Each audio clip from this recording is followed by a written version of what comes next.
طالبہ، آج کے اس جامعہ اکیڈمک سیشن میں خوش آمدید۔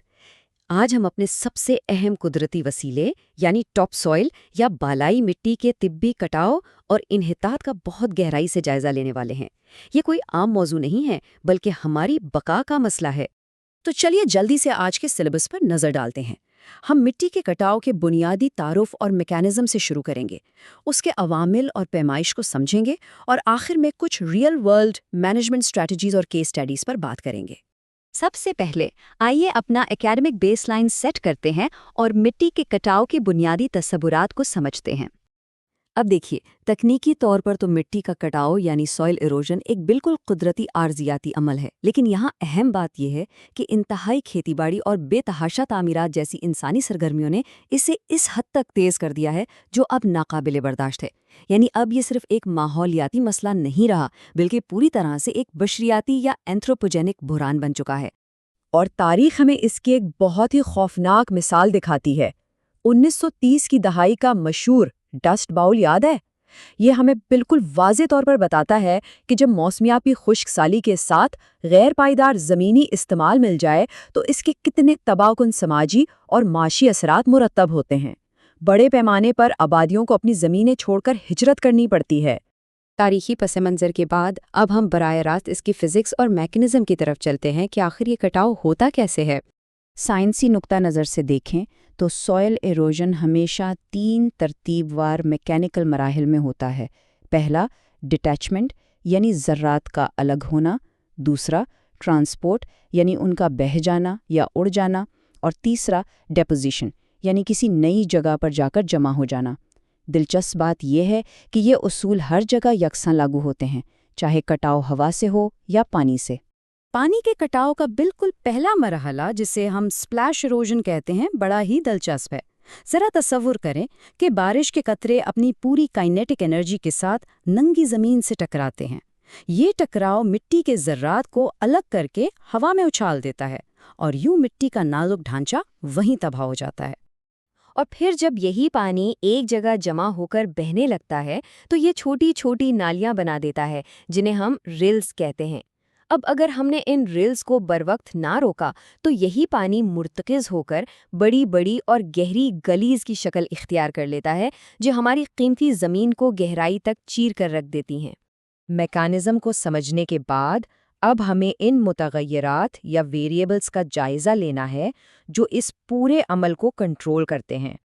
یہ جو عوامل آپ دیکھ رہے ہیں، جیسے بارش کی شدت، مٹی کی ساخت اور ڈھلان، یہ دراصل یونیورسل سوئل لاس ایکویشن یعنی USLE کی بنیاد ہیں۔ ایک ماہر اراضی کے طور پر یہ مساوات ہمیں اس قابل بناتی ہے کہ ہم ان متغیرات کا استعمال کرتے ہوئے پانی سے ہونے والے کٹاؤ کا بالکل درست حساب لگا سکیں اور ان زمینوں کی نشاندہی کر سکیں جنہیں سب سے زیادہ خطرہ لاحق ہے۔ کٹاؤ کا حساب لگانا تو ہم نے سیکھ لیا، لیکن اگر اسے یوں ہی چھوڑ دیا جائے تو اس کے نتائج کیا ہوں گے؟ آئیے اس پر بات کرتے ہیں۔ یہاں سب سے اہم بات یہ سمجھنے کی ہے کہ کٹاؤ دراصل ایک 2 دھاری تلوار کی طرح کام کرتا ہے۔ ایک طرف یہ اپنے منبع پر غذائی اجزاء سے بھرپور بلائی مٹی کی تہہ کو اڑا لے جاتا ہے جس سے زرعی پیداوار بری طرح گر جاتی ہے، اور دوسری طرف یہ ساری بہہ جانے والی مٹی نچلے علاقوں میں جا کر آبی گزرگاہوں میں جمع ہو جاتی ہے جس سے ہمارا پورا آبی ماحولیاتی نظام شدید آلودگی کا شکار ہو جاتا ہے، یعنی دوہرا نقصان۔ تو مسئلے کی سنگینی کو تو ہم نے جان لیا۔ اب ہم جدید ایگرونومی اور مینجمنٹ کی ان حکمت عملیوں کا رخ کرتے ہیں جو اس تباہی کو روکنے کا حل پیش کرتی ہیں۔ مؤثر مینجمنٹ کوئی ایک جادوئی چھڑی نہیں ہے، بلکہ اس کے لیے ایک انتہائی مربوط نقطہ نظر درکار ہوتا ہے۔ ہمیں زمین کی طبعی صلاحیت کو دیکھتے ہوئے زرعی، حیاتیاتی اور میکینیکل دفاع کا ایک بہترین امتزاج تیار کرنا پڑتا ہے۔ تبھی جا کر ہم مٹی کے کٹاؤ کو کامیابی سے روک سکتے ہیں۔ اب ذرا اس حیاتیاتی مینجمنٹ کی بہترین عملی مثال پر غور کریں۔ جب ہم پودوں کی جڑوں کو زمین میں اور فصل کی باقیات کو ملچ کے طور پر سطح پر ہی رہنے دیتے ہیں تو یہ ایک قدرتی ڈھال کا کام کرتی ہیں۔